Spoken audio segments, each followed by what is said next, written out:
Okay, for this chapter on elements, compounds, and mixture, there is three main sections: elements, compound, and mixture. Okay, so what you are required to know is you are needed to know how to go and define an element. So an element is a pure substance that cannot be broken down into two or more simpler substances by any chemical process. And where can this be found? All this can be found in the periodic table. As long as that element or substance that can be found on the periodic table, it is known as an element. If, like, for example, the name sugar, you cannot find it on the periodic table, and therefore it's not an element. And when heated, it actually breaks down into carbon, water, and water vapor in that sense. So water is not an element as it is made up of many other elements, for example, hydrogen and oxygen, and they themselves have different properties as compared to water. Now we use chemical symbols to represent element, and that each symbol is unique. Most of the time, it may even contain up to 2 letters. However, the first letter is always a capital letter, and all this can be found in the periodic table. Okay, these are examples of symbols that you can actually find. Now, how do we classify the elements?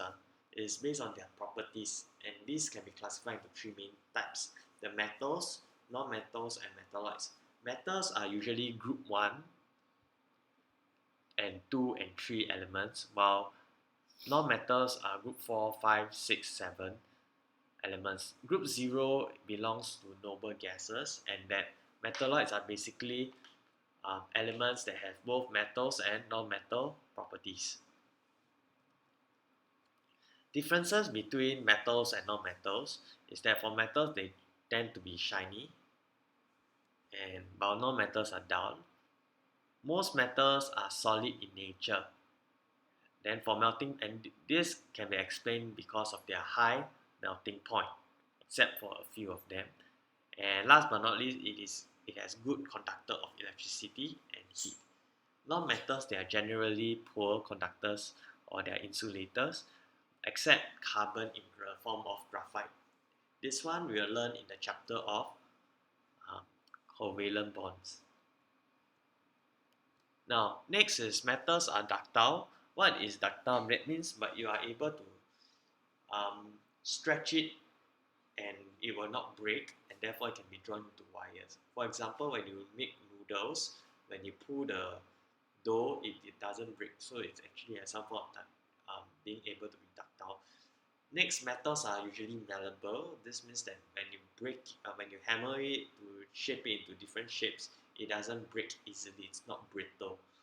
Yes, sonorous means that when you hit it, it actually gives a very ringing sound, like the continuous ding sound. Okay, so that is for metals. Now, an element is made up of tiny particles called atoms, and then these atoms are the smallest particles of an element that have actually the chemical properties of it.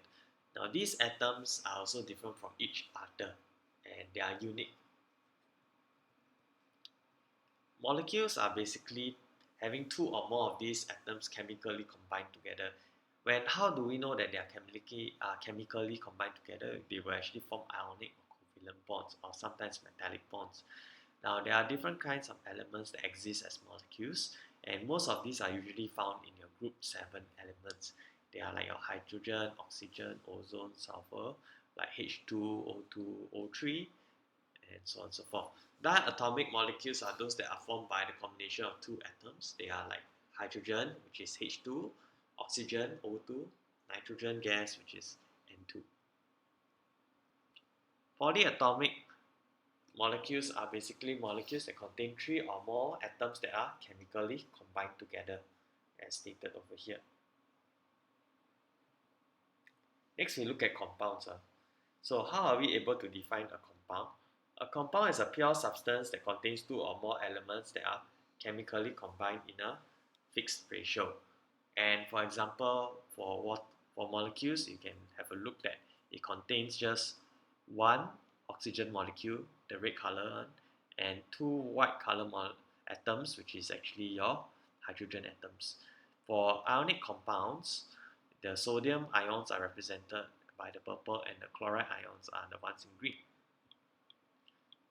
A compound have different properties that the elements forms it, and these are some of the examples, whereby every time you use the elements, or it can even be another compound, when you heat it up, you actually create something new, like magnesium oxide. Okay, and one distinct feature you can see is that they each have different properties. For example, magnesium oxide is white in color, magnesium is gray, oxygen is colorless. Now, compounds can have a chemical name indicating the elements that it contains. For example, if given sodium chloride, the metals are usually located as the first word, and therefore it's usually the same.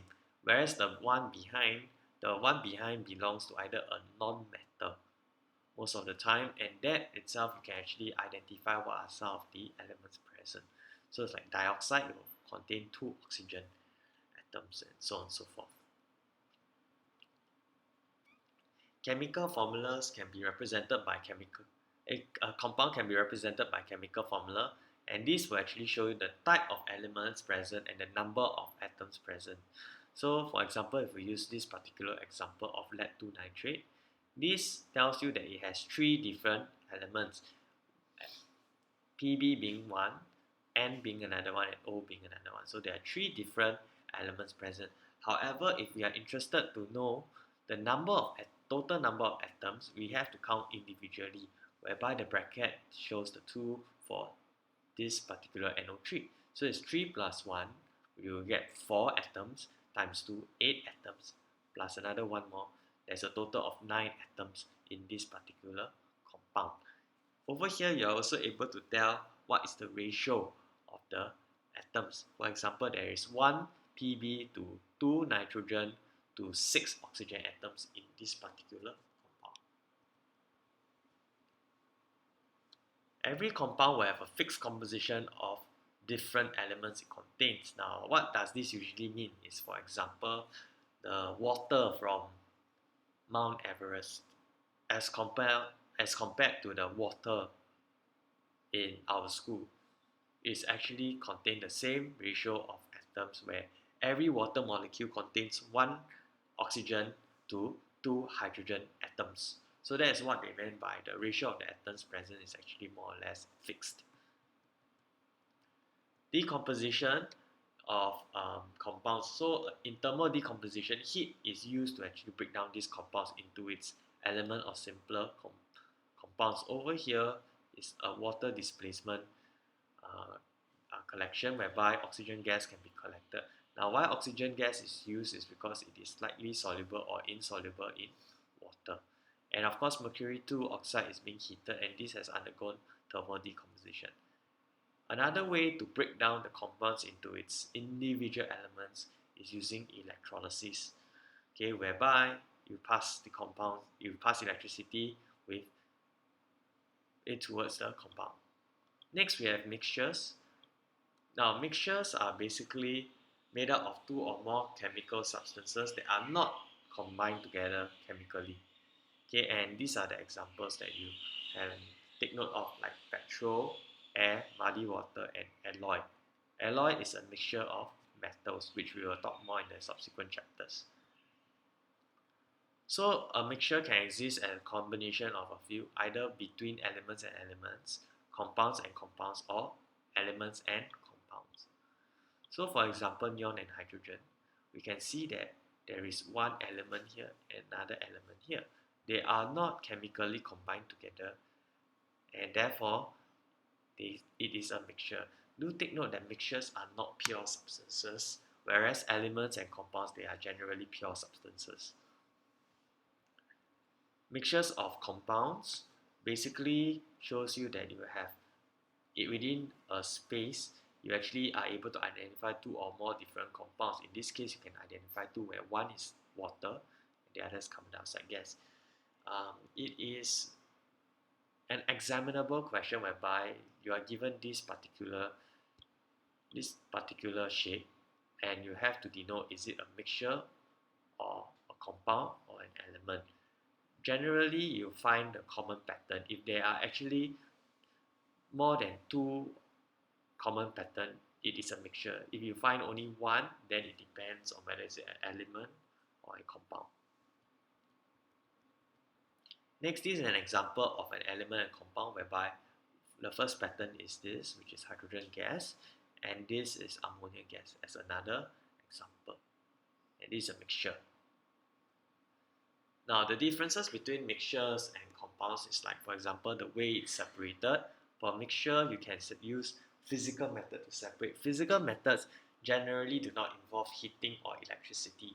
As compared to compound, if you want to break the compound into its simpler elements, you are required to either pass electricity through it or you can heat it up. Next, the properties. For mixtures, the chemical properties of the mixtures are generally the same of its component. For example, a mixture of gas containing oxygen, hydrogen, and what's not, they would follow the same with its the properties of the elements that is found inside it. Whereas for compounds, for example, glucose is made up of carbon, hydrogen, and oxygen. The properties of the compound, sugar, is actually a solid. It's white, whereas the constituent elements, they are gases in nature, like oxygen and hydrogen. Then carbon is dark in color and things like this. Water is another example where water is in the liquid state and its elements, hydrogen and oxygen, is in the gaseous state. So it's generally different for compounds. Okay, for mixtures, there is no energy change as there is no chemical reaction, but as long as there's a chemical reaction, you will see some form of energy change, and this can be observed through changes in temperature, like an increase or decrease in temperature, which you can feel. The composition for compounds is fixed, like the water examples from Mount Everest and in school, and the mixture is basically it can contain different components in any form of proportion. Now let's look at this example of iron filings and sulfur with a compound of iron 2 sulfide. So for separation wise, to separate iron filings from the sulfur, the mixture, you can use a magnet, which is a physical method. Compounds, you cannot use that method. Instead, the only way you can separate it is using electrolysis. For the mixture, for example, iron fouling has the magnetic property, whereas sulfur, generally the color is different, and therefore you have the same chemical properties as its component. However, for compounds, when after you heat it up, it's one whole chunk of rock, and therefore it also has no magnetic property as compared to the property of iron foulings. Energy change, there is no chemical reaction or very little or no energy changes as there is no chemical reaction that actually occur. For compound, heat and light is given off when you actually heat it up.